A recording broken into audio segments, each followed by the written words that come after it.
morning, everybody. I know it's early for a lot of you, but thank you for joining us for our first launch to the International Space Station. I'm going to be getting the NASA stream up here in just a minute.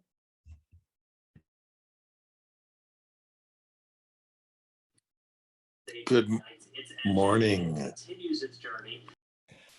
Morning, Joseph. How are you? Doing well. Early. Early. While we're waiting, I think we have about 20 minutes until launch time. If you guys want to, mingle and talk about what we're so excited about for this journey, that would be really awesome. I'd love to hear from some of you. Also, the chat box is open. So if you have any questions, I can try to answer while we're in here. I'm going to be getting that stream up in just a second. It's just loading in now.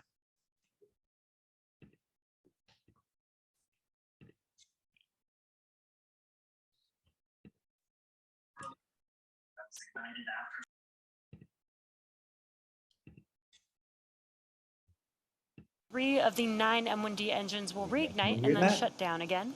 Now that helps to slow the stage down in preparation for re-entry back into the Earth's atmosphere. And while the first stage is heading back towards Earth, again, that second stage, it just continues to carry them into orbit until it cuts off. It's one Merlin engine that was ignited after stage separation.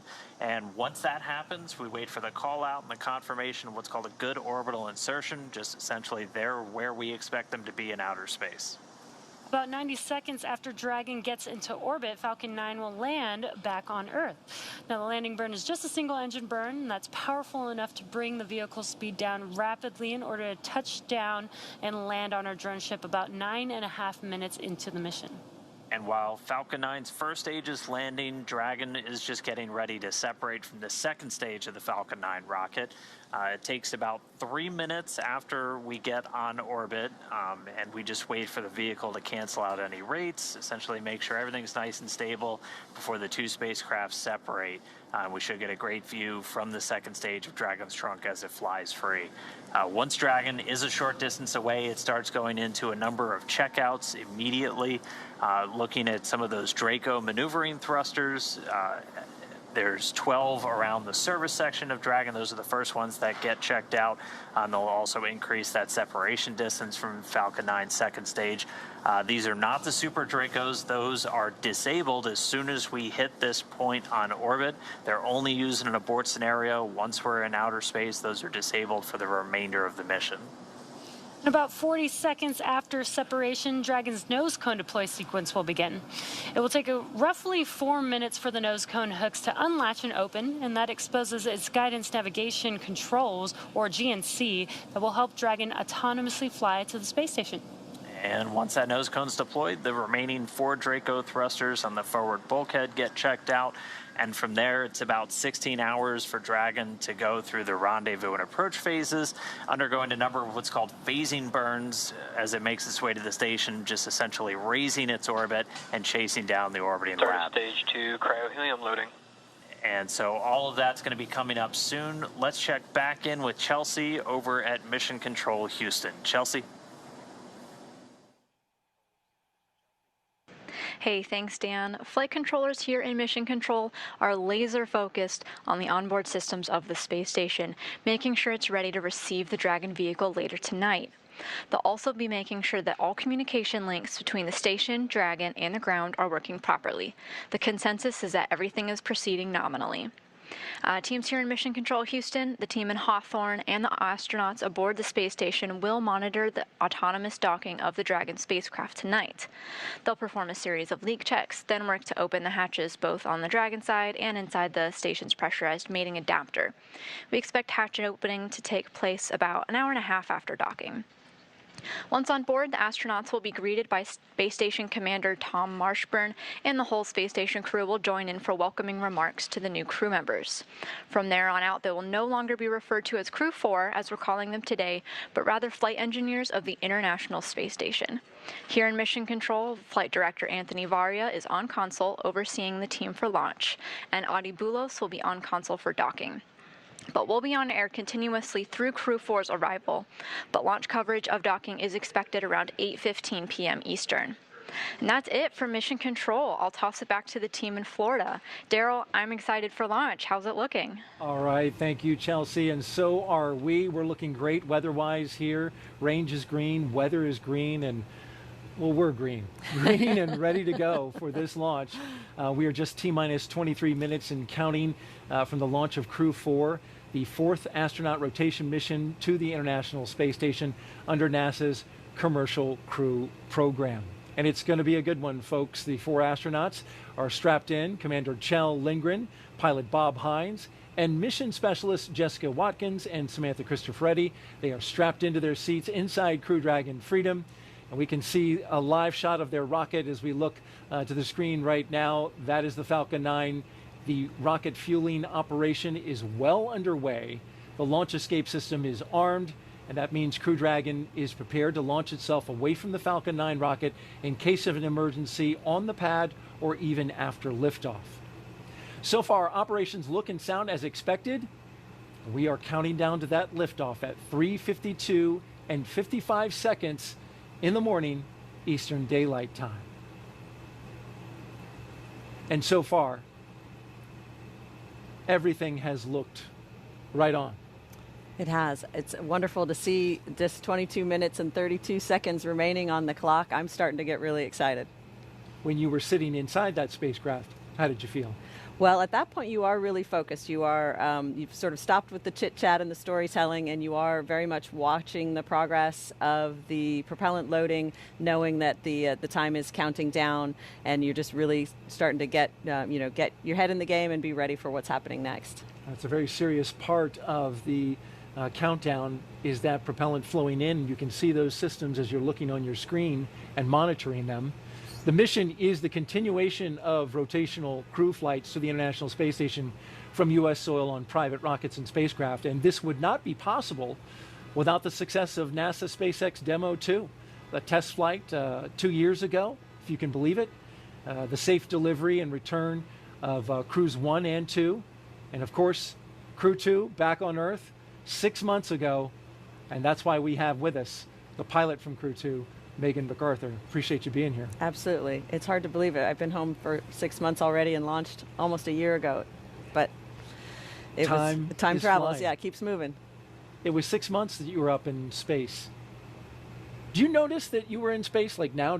Have you, the symptoms of having been up in space for that long completely passed? Or? I would say they're 90% back to Earth normal. And, there's some lingering things like back pain and, some joint pain and things like that will pop up that, I go, well, am I just older now, or is Earth just harder? But for the most part, back to normal. Very good. Well, you've done a wonderful job for us tonight, and we appreciate it. As we continue to count down, we're looking for the next call out, which should be stage 2 RP1 load complete. It'll be followed by strong back chill has begun, and then we'll start loading stage 2 with liquid oxygen.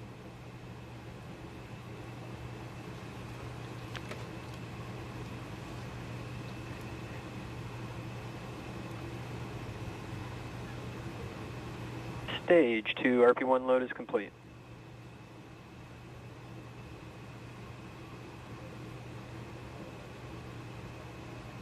You can see the condensation coming off the rocket, that super chilled LOX, chilling down everything, including the skin of the rocket, so that it condenses the humid Florida air, and you see there the clouds are coming off, but at the very top it's also venting.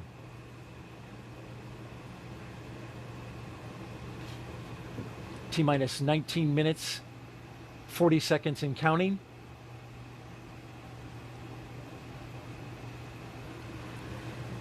It's an impressive sight. I forget that I can also look over my shoulder and see it in real life. In fact, you just did that. We can't see you on camera, but Megan turned and wanted to see that it was the same thing she's looking at on screen, and indeed it is. We are bringing you live pictures of the launch of Crew 4 from the Kennedy Space Center in Florida. Liftoff time 3:52 a.m. Eastern Daylight Time.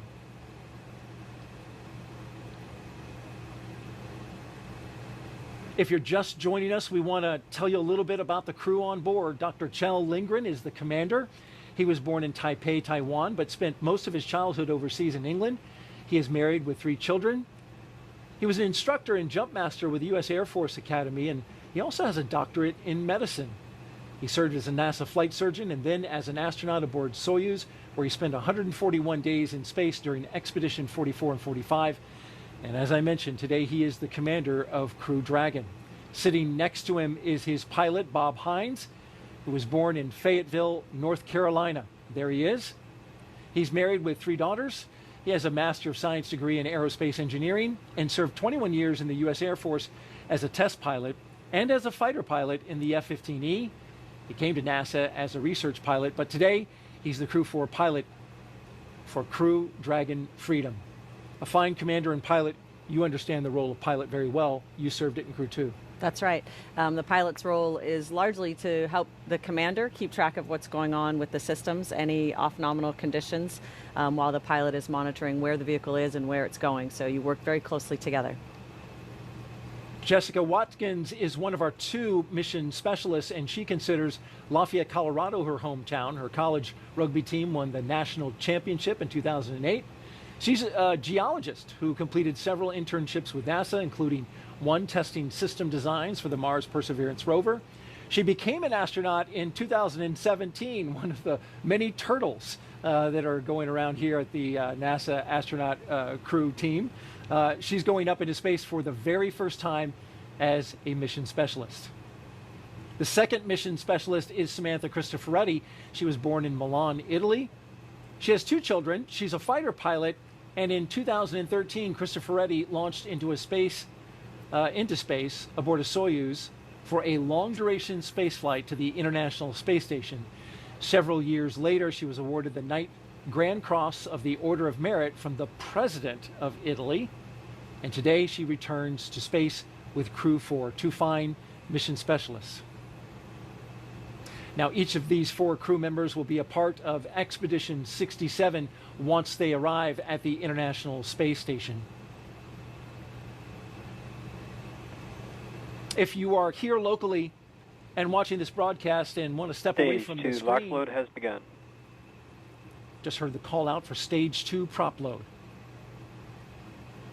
As I was mentioning, if you're listening to the radio, you can find the launch coverage on the frequencies you see at the bottom of your screen. VH radio frequency 146.940 on the megahertz scale, and UHF radio at 444.925 in the FM mode on the megahertz scale.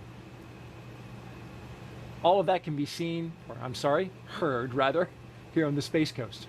Megan, let's talk a little bit about your science. Your team spent 199 days in space, a record, you call it 200, a SpaceX record for an entire crew of astronauts. With all that time spent on board Space Station, can you explain how Space Station acts as that orbiting laboratory where Crew 4 is heading right now? Absolutely. So the space station is obviously a very unique environment, right? It's long-term access to micro-G environment that scientists can't replicate or simulate accurately here on Earth. So it's the ability to run these experiments that teach us fundamental things about the physics of fluid mechanics, about combustion, things that we can't, again, replicate on Earth that can lead to discoveries that can benefit us in space, but can also benefit us back on Earth, like understanding diseases well enough to create new treatments for them, or understanding combustion in a new way to allow us to build cleaner burning engines. You mentioned some of the science that you've worked on. What was your the most impressive and stands out to you in your mind? Well, it's hard to choose a favorite, but of course one that is always popular is one you get to eat. So we got to participate in the Plant Habitat 4 experiment, where we grew chili peppers that hailed from Hatch, New Mexico. And so we got to monitor them over a period of many months. It was a fruiting plant that took a long time to germinate and to fruit. And for long duration missions, will provide an important vitamin C and other minerals for crews on long duration missions. And they were also just really tasty. So that was a lot of fun. That's a bonus. And, you know, growing plants in space is part of deeper space exploration, especially growing them in mass amounts, right? So that you can feed a crew. Absolutely right. It'll be an important part of those future missions. Crew 4 will fly aboard a brand new Dragon capsule, by the way, that the astronauts named Freedom. But the booster has flown 3 previous times, and there you can see it there with the sooty-covered NASA meatball right above them. That's Crew 4 below, standing next to their booster. This flight will be the 4th for that booster, which is a first for NASA and ESA astronauts. Now, at the time that booster lights and takes that crew into space, the International Space Station will be 260 miles over Western Romania. We talked a little bit earlier about chasing down station. Well, when this thing lights, Crew 4 will then spend the next 16 hours chasing down the International Space Station for a rendezvous at 8:15 this evening. And there's a special guest there. That is an Apollo astronaut, Harrison Schmitt. He is a moonwalker, you may recall. One of the 12 men who walked on the moon. He launched on the night of December 7th, 1972, from the same launch pad we're using tonight, Pad 39A. And then 3 days later, Schmitt and Commander Gene Cernan landed on the moon. What an honor to have him watching tonight. He, a geologist, watching another geologist, Jessica Watkins, going up to space today, so they share that. And Harrison Schmitt, one of the 4 surviving astronauts who walked on the moon. Buzz Aldrin, David Scott, Charlie Duke, and Harrison Schmitt. And they are a national treasure. Megan, we are T-minus 12 minutes and counting. Some final thoughts as we get ready to light this candle for, by the way, Samantha Cristoforetti's birthday was yesterday. Yes. What a big birthday candle. That's right. It's a pretty good birthday celebration, I think. She's going to enjoy that. But what will they experience the moment of liftoff? The moment of liftoff is really, it's hard to describe. I've heard it described as lots of different things. A kick in the pants, someone hits your chair with a baseball bat. It's almost indescribable because you start moving so fast and you're accelerating so fast the whole time that it's just a sensory overload. You're really, really moving fast. And on our crew, people enjoyed that very much. There was a lot of hooting and laughing basically in response to that. And as the rocket changes its speed, it accelerates down and then back up again. You feel all of that, and it's a tremendous ride. Astronauts from Crew 4 getting ready to experience that. We're about to watch this launch. So at T-minus 11 minutes and 25 seconds, let's toss it to Andy at SpaceX in California. Daryl, Megan, thank you so much. It's getting more and more exciting here as we are just about 11 minutes until liftoff. Things are still looking great for both Falcon 9 and Dragon. Falcon 9 began loading propellants at the T-minus 35-minute mark. We should finish around the T-minus 2-minute mark. Right now, densified liquid oxygen is loading and continuing on the first stage. And again, this is going to wrap up around the T-minus 2-minute mark. The Dragon mission director and team are reporting no issues. Communication checkouts are complete. The crew access arm is retracted. The launch escape system is armed, and the crew is strapped in and ready to go. Final instructions to the crew come in at the T-minus 10-minute mark. The crew displays will be configured for launch. This setup gives the crew insight into how the launch is proceeding and provides constant update on vehicle health. At T-minus 5 minutes, we'll be in terminal count, and the Dragon will transition to internal power. And we'll hear continued callouts on the countdown nets as we get closer and closer to liftoff. Range and weather are both green. Right now, I am joined by Dan. Dan, after Ascent, we're going to hear some callouts for different types of abort modes, right? Yeah, that's right. On the way uphill, you'll hear. SpaceX, please confirm crew displays are configured for launch. Freedom confirms. Displays are configured for launch. SpaceX copies Crew 4, and on behalf of the entire SpaceX team, we're honored to have you aboard Dragon Capsule Freedom today. It has been a privilege working together to prepare for this launch to the International Space Station. We wish you a great mission, good luck, Godspeed, and time to let freedom fly.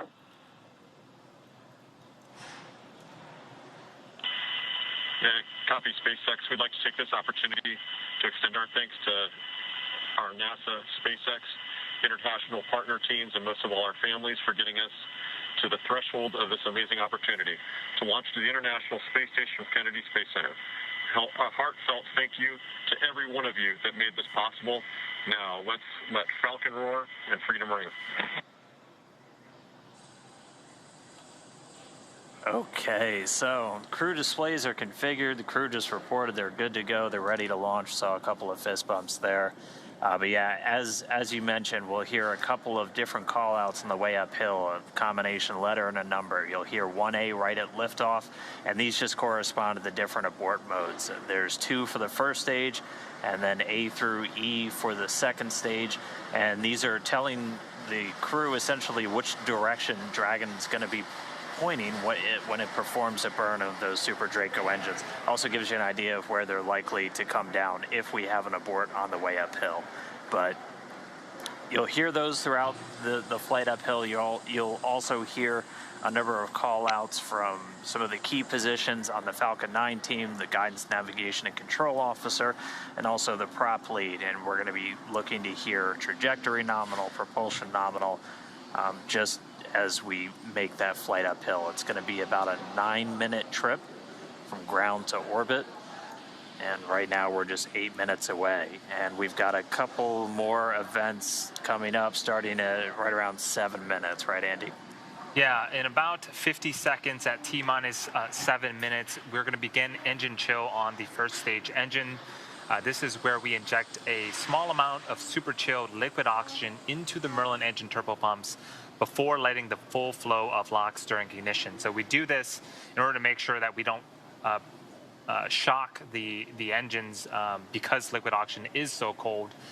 We actually do the same exact things for the second stage engine, and that happens during ascent, but we should hear the call out after liftoff for that as well. And again, that is coming up in about 15 seconds, and we should hear the call outs over the nets.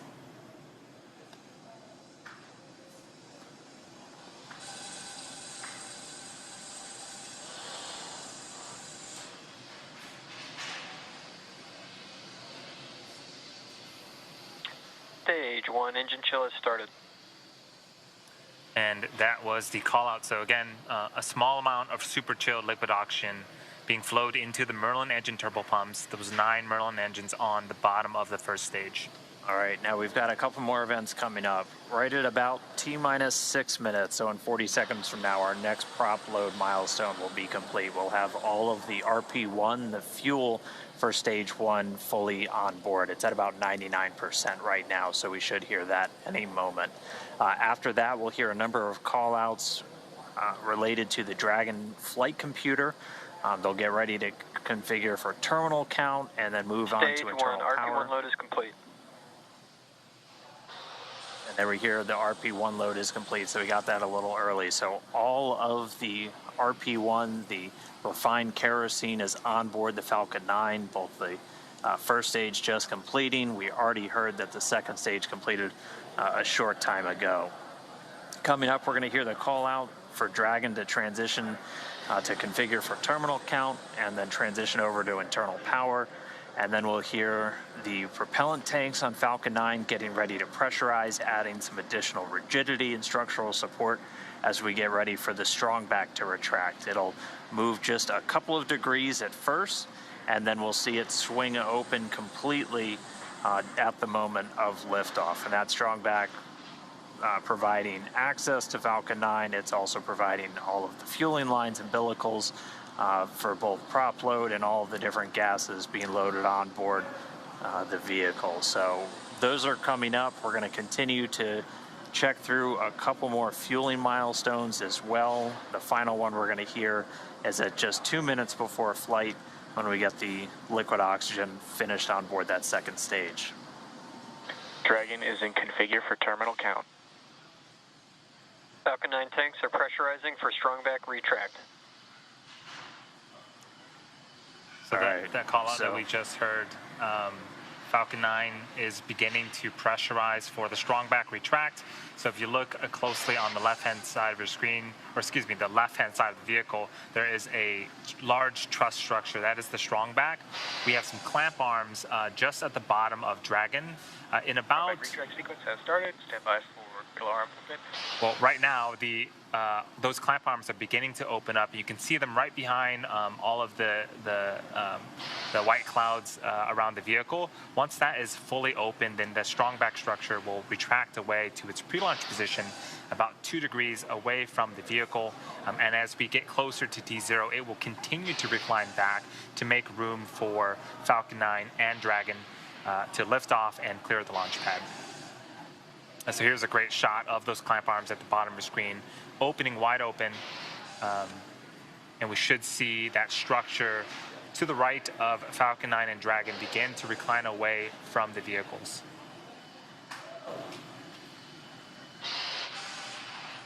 This whole sequence takes about a minute, a little over a minute to fully complete, and we expect this to complete in about 15 minutes.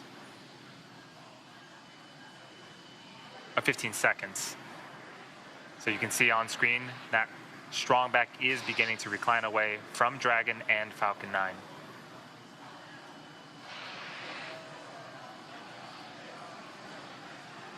All right, now coming up next is going to be the finish of loading that liquid oxygen on the stage 1. We finish up on the liquid oxygen. Stage 1 LOX load is complete. There we go. All of the oxidizer loaded onto stage 1. Yep, and in about a minute here, we should hear the last call out related to propellant. That's going to be stage 2 LOX load complete. And again, that is the last of propellant loading on the vehicle. Dragon is in terminal count and on internal power. And as we wait for that call out, all of the white clouds that you're seeing on screen, that is normal and expected for us at this stage in the countdown. We'll continue to see them build up as we get closer and closer to D0. We want to make sure that we are keeping the tanks as full as possible, and the warm ambient air of Florida is helping to create those clouds around the vehicle. Hey everybody, so I just want to make a quick announcement. We're about 2 minutes away from launch. Thank you all for being here. I see a couple questions in the chat, and if you want to stick around right after the launch, my colleague Shaziana is going to explain a little bit about the capsule, and I'll try to field the 2 or 3 questions that I saw in the chat. But I saw someone say it, fist bumps to you all. This is very exciting. About 2 minutes to launch time. Dragon is in auto idle. All right, Dragon's flight computer and auto idle. Next, it'll flip over to countdown. Expect loud venting. Gas closeout has started, so we're now isolating all of the feed lines for the different gas systems from the Falcon 9 rocket. They're going to then get vented. Hear that venting start. They're going to get vented overboard through umbilicals and through the strong vac itself. Coming up at T-minus 1 minute, we're going to hear Dragon is in countdown. Its flight computer will switch to countdown mode. We'll also hear that the flight termination system on Falcon 9 is armed. Falcon 9 will move into startup and take over control. FTS is armed. Falcon 9 is in startup and is now controlling. Dragon is in countdown.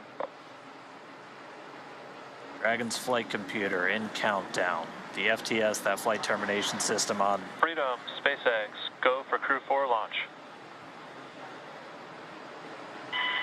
Freedom is go for launch. SpaceX reports go. Crew reports T-minus go. 30 seconds. You heard it there. 30 seconds away from liftoff. T-minus 20. T-minus 15 seconds. 10, 9, 8, 7, 6, 5, 4, 3, 2, 1, 0. Ignition. And liftoff. Go Falcon. Let freedom ring. Got speed 34.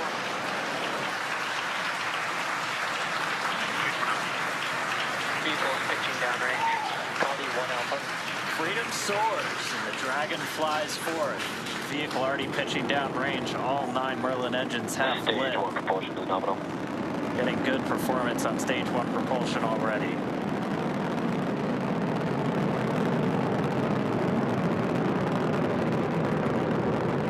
We T plus 35 seconds into the 4th rotational crew mission on board Dragon and the Falcon 9. The 9 Merlin 1D engines on the first stage are beginning to throttle down in preparation for max Q. This is where the vehicle will experience the highest amount of aerodynamic pressures, so we'll throttle down the engines in preparation for that event. Vehicle is supersonic. All right, so we've passed the speed of sound. We're already Max Q. And there's our call out for max Q. Stage 1, throttle up. So right after max Q, we will begin to throttle those engines up again. Copy, 1 Bravo. And 1 Bravo, so we're in the second and final abort mode for the first stage. Continuing to get good performance though. The crew already pulling in excess of 2 Gs. And coming up next is going to be a couple of events in rapid succession. Yep, in about 10 seconds here, we're going to be performing engine chill on the second stage MVAC engine. And then in about a minute, we're going to start off with MECO, also known as main engine cutoff. This is where those 9 engines that you're seeing ignite on, being lit up on screen, those are going to cut off in preparation for stage separation, where the first and second stages will separate from one another, and then the single Merlin vacuum engine on the second stage will ignite and continue to carry our Crew 4 astronauts to orbit. Heard that MVAC chill has started. Stage 1, throttle down. The 9 Merlin engines starting to throttle down. And standing by for MECO.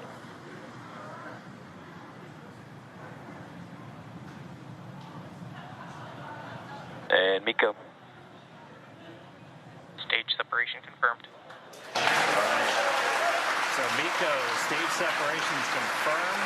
Stage 2 Alpha. And condition. We see that second stage engine light. We're in 2 Alpha, the second abort mode. The second stage is lit, continuing to carry the Crew 4 astronauts onto orbit.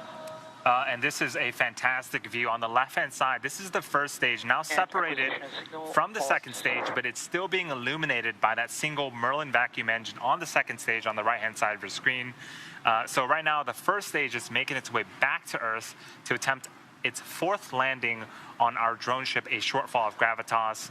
The crew is on the opposite side of the engine that you see on the right-hand side of the screen. They are continuing with their journey to outer space. Seeing good performance on that lone Merlin vacuum engine on the second stage. The crew's G-load dips right when we hit that separation event, and it's going to continue to build up now. Just heard acquisition of signal Bermuda. That means we're Dragon, now... SpaceX, nominal trajectory. Freedom copies, nominal trajectory. That was our guidance, navigation, and control officer. Nominal trajectory. Dragon's pointed in the right direction, continuing its flight to orbit. We heard Bermuda called out. That's one of the ground stations now receiving telemetry from the Dragon as it continues its path uphill.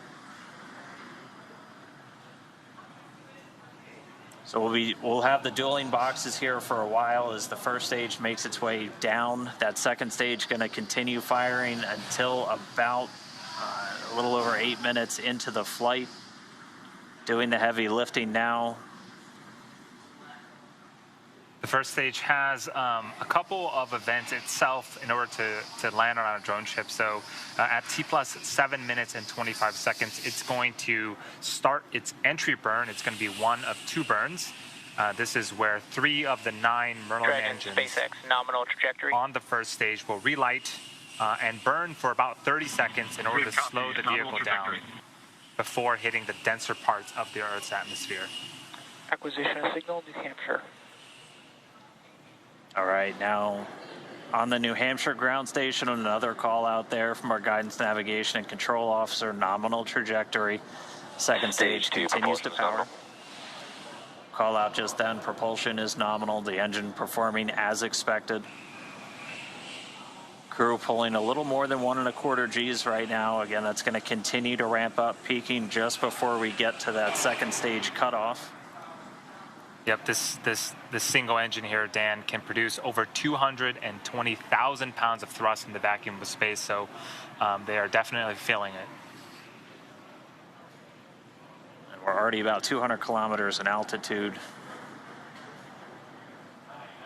Dragon, SpaceX, nominal trajectory. Freedom copies, nominal trajectory. Great call out that we are headed in the direction that we need to, and we just heard from Chell, the commander.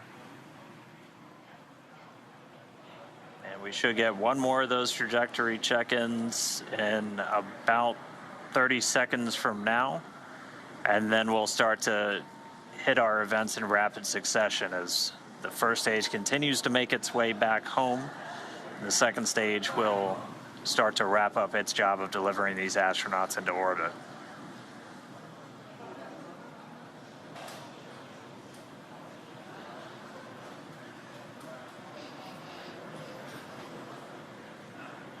Yeah, we don't see it on screen right now, but the first stage is making its way back to our drone ship in about Dragon, SpaceX, nominal trajectory. in about 30 seconds here. It's going to start its entry burn. Freedom copies, nominal trajectory. And there was the other call out that you were mentioning, small Dan, about the step for trajectory. Tanner, Things again continuing to one look giant very, leap. very good for the ascent portion. One small step for Tanner, one giant leap for Tanner's DNA.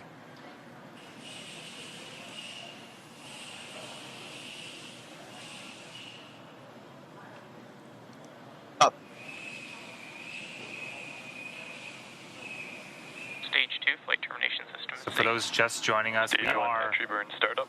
just under 8 minutes into flight. We have 4 astronauts as part of the Crew 4 operational mission. You can see on the left-hand side, this is our first stage with 3 of 9 Merlin engines reignited and slowing down the first stage before we hit the denser parts of the Earth's atmosphere. So this first stage has one more burn left. Burn shut down. That's going to happen just before the T+9 minute mark, and then we'll attempt landing for the 4th time on our drone ship that's currently parked in the Atlantic Ocean.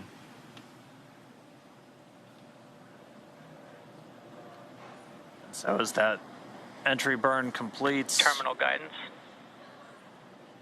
we're in the final stages of the second stage's flight into orbit. We're about to pass through several of the different abort phases, which essentially correspond to areas along the very northeastern seaboard of the U.S. and then across the Atlantic and off the coast of Scotland. But continuing to get call-outs that Stage 2 propulsion is nominal. Copy, Shannon. And the call-out of Shannon, Ireland, that's Stage 1 transonic. indicative of our final abort zone. And after this second stage engine shuts off its engine, we are going to be listening for the confirmation of a good orbit, which tells us that the crew and Dragon are where they need to be in orbit. Landing burn. Dragon, SpaceX, nominal orbit insertion. And that was the call out that we wanted on the second stage. Here's a fantastic view We're glad to be in orbit. of the Dragon, first stage. SpaceX launch escape system is disarmed. Fantastic view of the first stage.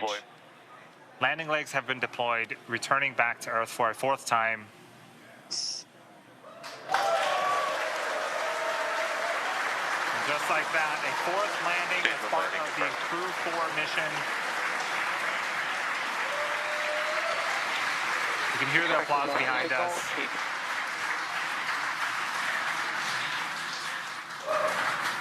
But prior to this, Acquisition signal, Newfoundland.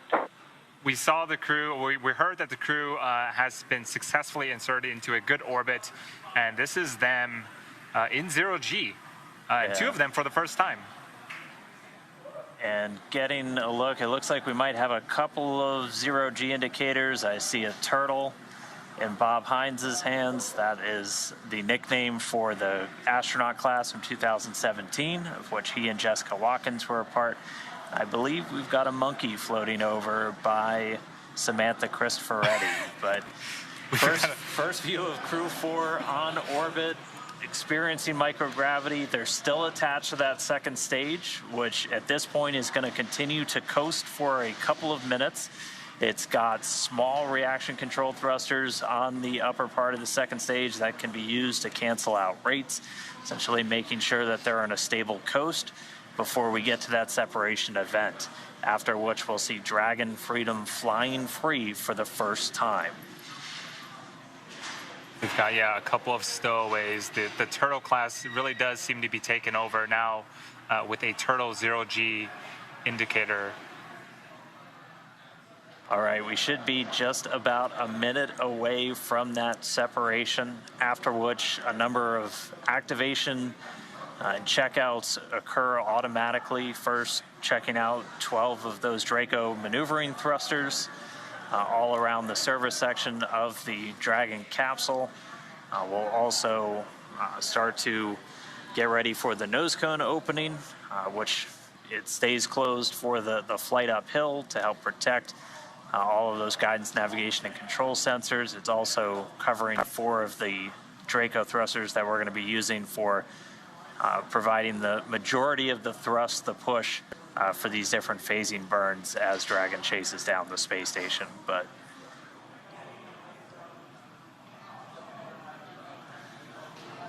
all right, standing by for separation.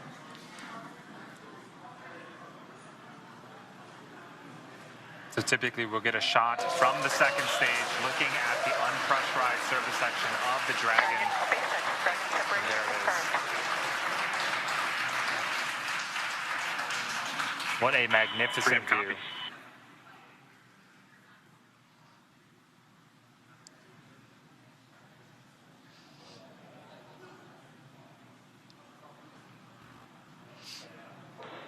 And looking like a good separation, good rates. Dragon Freedom flying free for the very first time. So again, now those Draco checkouts are starting.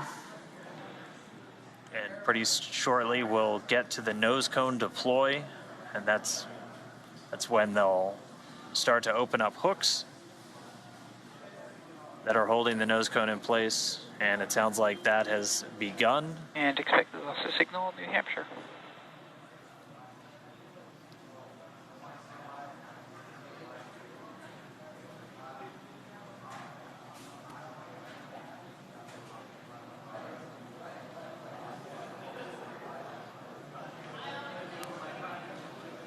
So though the crew, as we see them here inside Dragon, they have separated from the second stage, but they still have about a 16-hour journey before making it to the International Space Station and docking tomorrow, or today, later on today.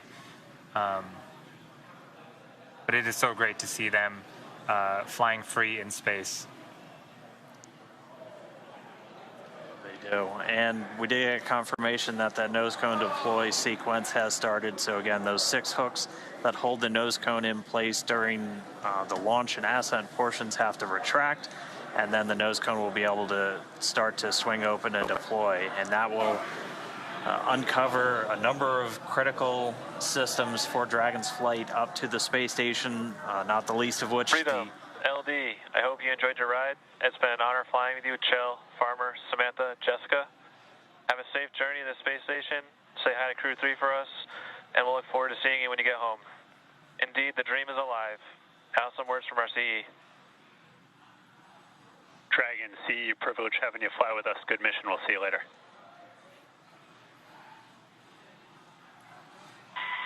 And from Freedom, we want to thank a big thank you to SpaceX, the Commercial Crew Program, and specifically the Falcon 9 team for a great ride. It is a privilege to get to fly this new vehicle, the Crew Dragon Freedom, to orbit. Huge thanks to the teams that assembled and prepared her for flight. We're feeling great and looking forward to the view.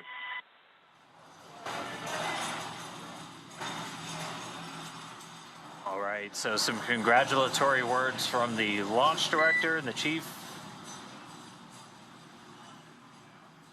engineer up to the crew on board Freedom.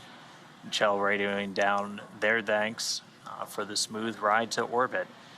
So, as Andy said, we've got about 16 hours. And Freedom, SpaceX can confirm nominal dehumidifier activation and service section Draco checkouts.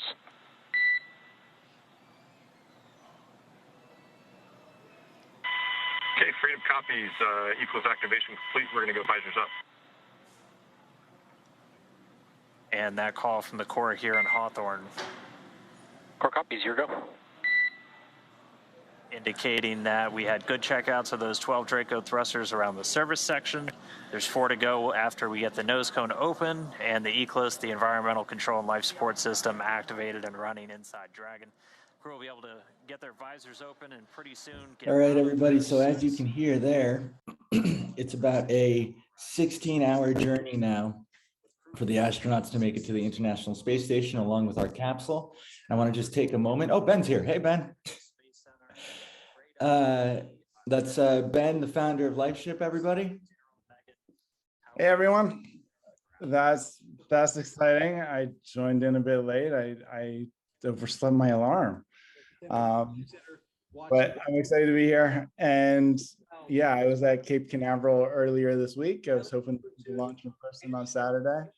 And I took my 7-year-old daughter down there. It was spectacular. It really wonderful to see a launch. Yeah, it's exciting. SpaceX is launching almost like multiple times a week there, but still a crewed astronaut flight is still rare. We've only done it's like maybe 6 of these or so now from US soil in recent years. And yeah, I'm excited to be on this mission with you all. I think it's cool to have I've worked on a whole bunch of satellites. I built a couple hundred satellites that went to space to image the Earth. And I remember the first one I worked on, like when it got to space, I was like, oh, my blood, sweat, and tears went into building the satellite. My DNA is in space. And so that was a cool feeling, knowing something that I touched was in space. And so I'm glad we get to do that and like do a small little version of being a space astronaut. And yeah, glad to all be here and excited for our journey. And from here we're on 2 upcoming rockets to the moon, one later this year and then one next year. And then we want to keep going and sending them further and further away and saving a forever copy of Earth and then also helping Earth's biodiversity here today. That's important to us as well. Yeah, go Ben. Cool. Well, let's go to bed. Go bed. Something people want to share or? Well, I thank you for hopping on and for answering those questions. Everyone is super excited about the launch that we just witnessed. And I wanted to take a second to turn it over to Shaziana, who's going to explain a little bit about the capsule. And I think she said she has a couple pictures of it also. Yeah, I'm Shaziana. Hello, all. Thanks for joining us today. This is so exciting. Like Ben mentioned, it's incredible to have something that I've been a part of go up in space. I'm like almost speechless because it's so exciting.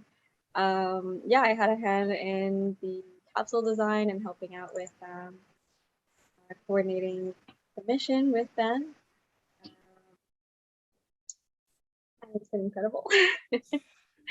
And yeah, I can share a couple of photos of what the capsule actually looks like. So this is a really neat picture we got just before it went into the capsule with NASA. It's actually really small to fit everybody's DNA in there, so that's really, really cool about DNA. It's minimize the space it takes up. It's about the size of just a slightly oversized quarter. It's really neat. See, kind of in 2 pieces. It's got this little coin portion that has the pocket where everyone's DNA sits, and then a little cap on top too. Help keep it sealed. So it keeps it all in place and all together. That's really cool when you can see it in person like that. Ben, we had a question earlier I was going to text you about. Someone asked, I think it was Tom asked, how many people are on this mission? Yeah, it's over 2,000.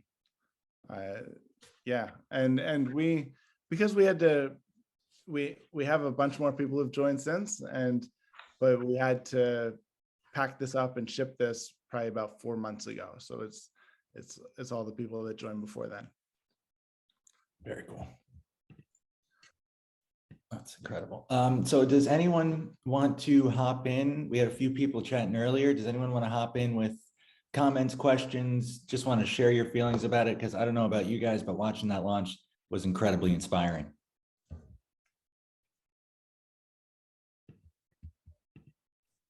Yeah, Ben or Shaziana, Tom here. This is awesome, guys. First of all, thank you so much. This is incredible. We've been waiting so long for this thing. I feel like it just kept getting pushed and pushed, but it was okay. It was worth the wait. Question is, how is this being used up there? I know Chris had mentioned you guys don't know the timeline of how long, they stay good, I guess, the DNA samples up there. What's their I guess lifespan, and how are they being used up there? I'm sure it's for research of some sort. So the DNA goes in the capsule, and all the DNA actually gets mixed together, which was a question that was there. And scientists can already unmix combined DNA. But this goes in the capsule up to the space station.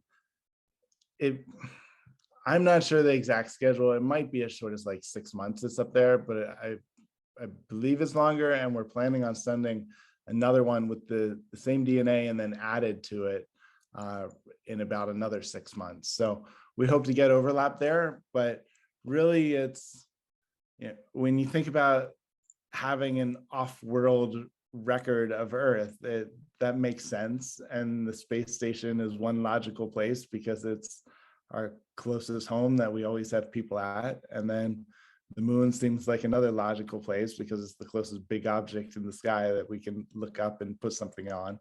So it's a first step towards an off-world seed bank that's of DNA that has the code of Earth, but it makes sense to be on the space station. So the astronauts or scientists are not reading the DNA or doing anything with the DNA. It's really just like this off-world vault that is a first location. And the first one's going to be up there shorter, but then we want to have another one up there longer, and then keep replacing it with the latest ones that have more diversity and more biodiversity, which is our goal, is to represent Earth and humanity and save it off Earth.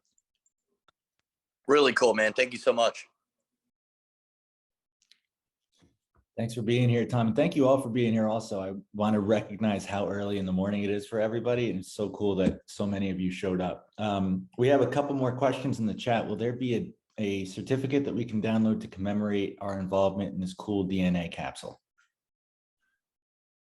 We are doing a certificate for the moon.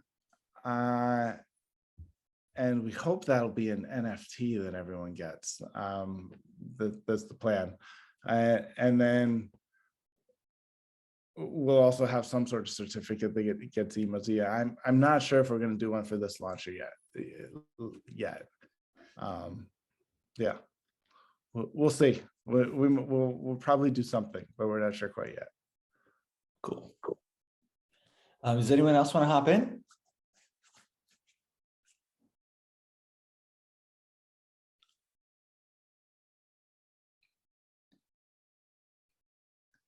If not, I don't know about you guys. This has been a really fun, a little over an hour we've been on. Really exciting to watch this launch with all of you. I did record it. I know a few of you had asked that earlier. I did record it. It'll be great to share with everyone else. We had over 250 people signed up to be a part of this launch party. So it's a really great community that we're fostering here of all, someone mentioned earlier, stay-at-home astronauts, and that's such a cool concept. So thank you all for being here. Ben, Shaziana, anything else? Hey, real quick, I was just gonna say, what's up, guys? My name is Tanner Beard. Ben, what you've done is such a cool thing. I think whether we even really grasp what you guys are doing or not, it's really cool to even say, hey, we have some sort of association with LifeShip and SpaceX and all the cool things that are going on. And I think all of us are, a little tired and are trying to grasp at what we're watching, but I think we don't even know how cool this is. So thank you guys for doing this. It really is something special. I can't wait to tell everybody about it tomorrow. So I appreciate it. Thank you guys. Awesome. Thank you. Thank you. Yeah. Appreciated. Good. Cool. It's a meaningful mission, and it's gonna unravel and become more and more. And it's the sky's the limit, right? Great. Well, thank you guys. Thank you. I'm just chiming in right now, but I wanted to say hi. I am so like I was watching it and I was just like in tears. Like just thank you. I'm so excited. Yeah, I think this is absolutely amazing. And I'm on a chat right now. I recorded the viewing party while I watched it on a bigger screen so that I could just watch it on like a bigger screen. And I shouted out LifeShip in the chat on YouTube, and they were like, wait, you did what? And I was like, yeah, our DNA is on this ship right now. And the chat is just going like ape shit right now. They're just going crazy. They're like, how did you do that? And I was like, LifeShip, it's LifeShip. So I don't know. I just wanted to say thank you and chime in, but this is my first time chiming in because I was watching it on the big screen. Hi. Thank you. Thanks for chiming in. I just wanted to say that I'm probably one of the oldest ones here in this chat. And I remember watching the launch and man taking first steps on the moon. This ranks right up there. Do we know how many DNA samples actually went up? Well, thank you so much for sharing that. And yeah, a rocket launch is it's emotional. It's inspiring and big and exciting. Like it's powerful. And yes, this is a cool mission, and lots of people are involved. And it's like, okay, it's our first little DNA seed that we're sending outwards, and our first like copy up there. There's over 2,000 people on it and 500 different species. Yeah. Wow. Amazing. Question: how is the DNA shielded from the harmful radiation that is always hitting the space station? Is it put in a place where it's secure?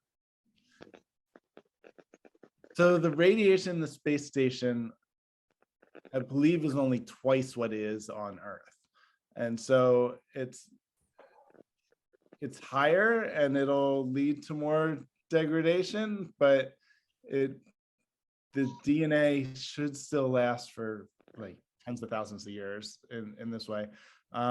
It's in a metal canister or like a small capsule, but it's aluminum. It's not very thick aluminum, so it will be inside another case in the space station. So it does have like a fair bit of metal around it, which is the best thing. But yes, it'll still break down with radiation over time. 10,000 years. I hope my Social Security lasts that long. Yeah.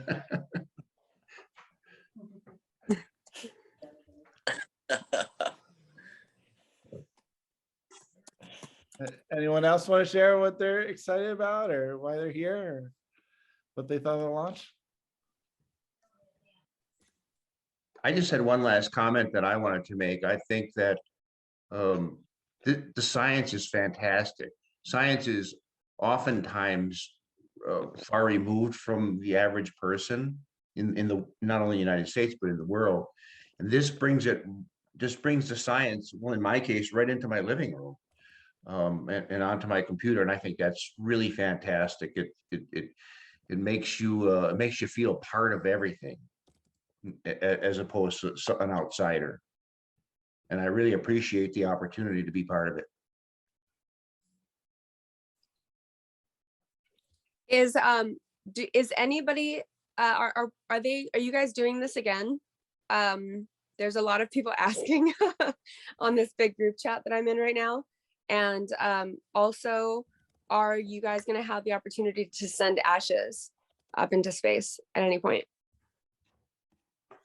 So we will.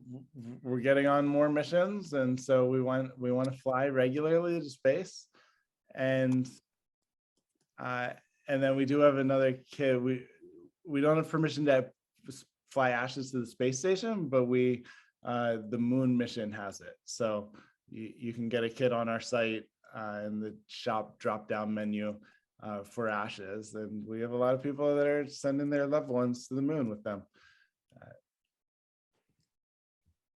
Very cool. Thank you.